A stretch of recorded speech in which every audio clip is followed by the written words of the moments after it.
മലയിടം തുരുത്തിൽ CPM-ഉം 2020 പ്രവർത്തകരും തമ്മിൽ സംഘർഷം. 2020 പ്രവർത്തകർക്ക് പരിക്കേൽക്കുകയും ചെയ്തിട്ടുണ്ട്. പ്രദീപ് ജോസഫ് ചേരുന്നു. അതിനു മുമ്പ് ആദ്യം ദൃശ്യങ്ങളൊന്ന് കാണാം. ഒരു കാര്യമില്ലാണ്ട് വെറുതെ നിൽക്കണ ചേട്ടനെ പിടിച്ചു കൊല്ലണം.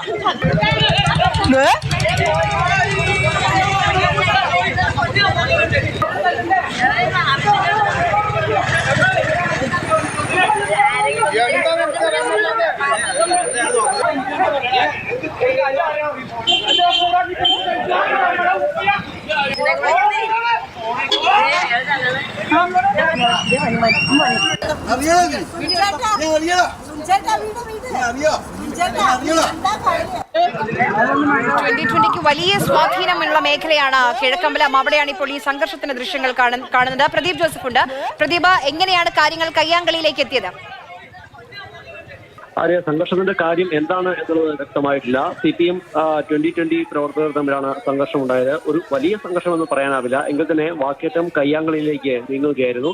പ്രചാരണ സമയത്തും ഇത്തരത്തിൽ വാക്കേറ്റവും കയ്യാങ്കളിയും ഒക്കെ ഉണ്ടായിരുന്നു. 2020 പിടിക്കുന്ന വോട്ടുകൾ ആരുടേതായിരിക്കും എന്നുള്ള ആശങ്കയാണ് LDF UDF മുന്നണികൾക്ക് ഉള്ളത്. അതുകൊണ്ട് തന്നെ ഈ രണ്ട് മുന്നണികളും തങ്ങളെ ഇല്ലാതാക്കാൻ വേണ്ടി ഒരുമിച്ച് പരിശ്രമിക്കുകയാണ് എന്നുള്ള ആരോപണം നേരത്തെ തന്നെ 2020 ഉയർത്തിയിരുന്നു. മാത്രമല്ല നിലവിൽ എറണാകുളം ജില്ലയിൽ ഏറ്റവും കൂടുതൽ പോളിംഗ് ശതമാനം രേഖപ്പെടുത്തിയിരിക്കുന്നത് 2020യുടെ ഏറ്റവും പ്രധാനപ്പെട്ട ശക്തി കേന്ദ്രമായ കുന്നത്തുനാട് മണ്ഡലത്തിലാണ്. ഏറ്റവും ഒടുവിൽ കണക്കുകൾ ലഭിക്കുമ്പോൾ 77.51% പോളിംഗാണ് കുന്നത്തുനാട് മണ്ഡലത്തിൽ രേഖപ്പെടുത്തിയിരിക്കുന്നത്. കുന്നത്തുനാട് മണ്ഡലം ഉൾപ്പെടുന്നത് ചാലക്കുടി ലോക്സഭാ മണ്ഡലത്തിന് കീഴിലാണ്. അതുപോലെ തന്നെ 2020ക്ക് ശക്തിയുള്ള മറ്റൊരു പ്രദേശത്തുമാണ് കുന്നത്തുനാടിനോട് അതിര് പങ്കിടുന്ന പെരുമ്പാവൂർ നിയമസഭാ നിയോജക മണ്ഡലം. പെരുമ്പാവൂരിലും നല്ല പോളിംഗ് ശതമാനമാണ് രേഖപ്പെടുത്തിയിരിക്കുന്നത്. ഈ പോളിംഗ് ശതമാനം എന്തിന്റെ സൂചനയാണ് എന്നുള്ള ഒരു ആകാംക്ഷ നിലനിൽക്കുന്നുണ്ട്. ഇതിനിടയിലാണ് 2020 CPM പ്രവർത്തകർ തമ്മിൽ വാക്കേറ്റവും കയ്യാങ്കളിയും ഉണ്ടായിരിക്കുന്നത്. രണ്ട് 2020 പ്രവർത്തകർക്കാണ് ഇതിൽ പരിക്കേറ്റിട്ടുള്ളത്. ശരി പ്രദീപ്, എന്താണെങ്കിലും നമ്മൾ ദൃശ്യങ്ങളിൽ കണ്ടപ്പോൾ ആ ചേച്ചി അടുത്തുനിന്ന് ചേച്ചി പറയുന്നുണ്ടായിരുന്നു ചുമ്മാ നിൽക്കുന്ന മനുഷ്യനെ പിടിച്ച് അടിക്കുന്ന എന്തിനാണെന്നൊക്കെ. ഇപ്പൊ എന്താണെങ്കിലും സംഘർഷത്തിന്റെ